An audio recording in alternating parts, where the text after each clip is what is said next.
اللہ کے محبوب علیہ الصلوۃ والسلام نے فرمایا کہ الا اخبرکم باہل الجنہ، میں تمہیں اہل جنت کے بارے میں خبر نہ دوں؟ تو پھر ارشاد فرمایا الضعفاء المظلومون، جو مسلمان کمزور ہیں، ظلم و ستم سہتے ہیں، تو آقا کریم نے فرمایا کہ وہ اہل جنت ہیں۔ چونکہ بہت سارے گناہ کا کفارہ ان پر ہونے والے ظلم بن جاتے ہیں۔ اہل ایمان کو دنیا میں جو تکلیفیں پہنچتی ہیں تو ان تکلیفوں کے بدلے میں ان کو اجر دیا جاتا ہے، حتیٰ کہ جو اہل ایمان کے پاؤں میں کانٹا بھی چبھتا ہے اللہ اس کی بھی ان کو جزا عطا کرتا ہے۔ اور ایک حدیث پاک میں آتا ہے کہ اہل بلا کو جو قیامت کے دن اجر و صلہ عطا کیا جائے گا تو لوگ آرزو کریں گے کاش کہ ہماری کھال اور ہمارا جسم لوہے کی کینچیوں سے کاٹ دیا گیا ہوتا، تو آج جو صلہ اس کا حشر کے روز دیا جا رہا ہے۔ تو حالات میں بعض اوقات اس طرح کی صورت بن جاتی ہے کہ یا آپ ظالم بنیں یا آپ مظلوم بنیں، تو اس وقت مظلوم بننے کو اختیار کر لیجئے گا، ظالم کبھی بھی نہ بنیے گا، چونکہ ظالم کا ٹھکانہ آتش دوزخ ہے اور مظلوم کی جگہ اللہ کی جنت ہے۔ پھر فرمایا الا اخبرکم بخیارکم، میں تمہیں خبر نہ دوں جو تم میں سب سے زیادہ بہتر ہیں؟ تو پھر جھولیاں پھیل گئیں، تو فرمایا تم میں سے سب سے اچھے وہ ہیں کہ جو اچھے اخلاق کے حامل ہیں، جن کا خلق اچھا ہے،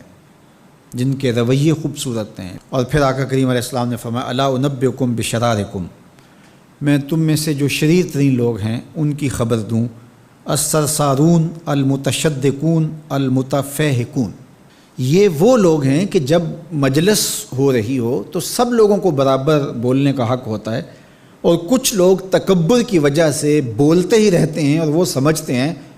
کہ بس مجھے ہی حق ہے بولنے کا،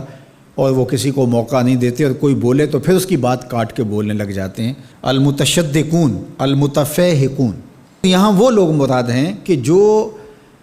خام خواہ کا تکلف کرتے ہیں اور زبان کو بل دے دے کے اور منہ بگاڑ بگاڑ کے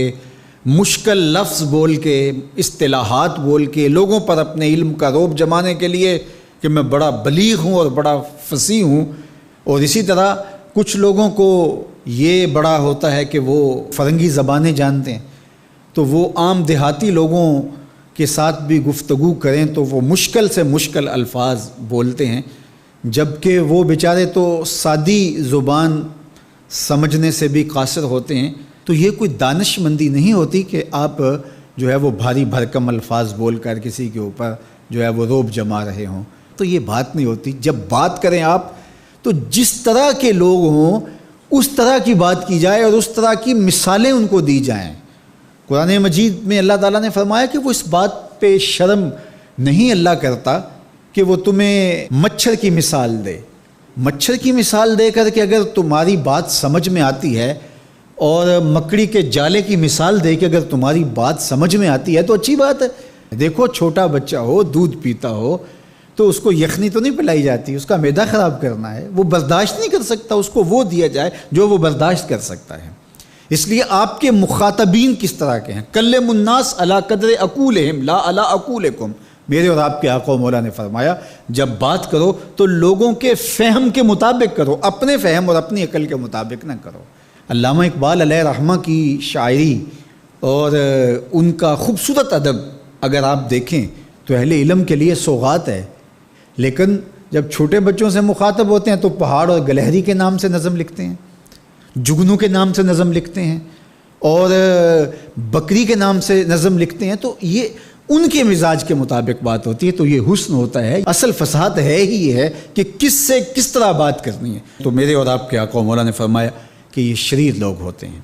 تو اللہ تعالی ہم سب کو اس کی توفیق عطا فرمائے کہ ہم نہ تو اہل دوزخ سے ہوں اور نہ شریروں میں ہمارا شمار ہو۔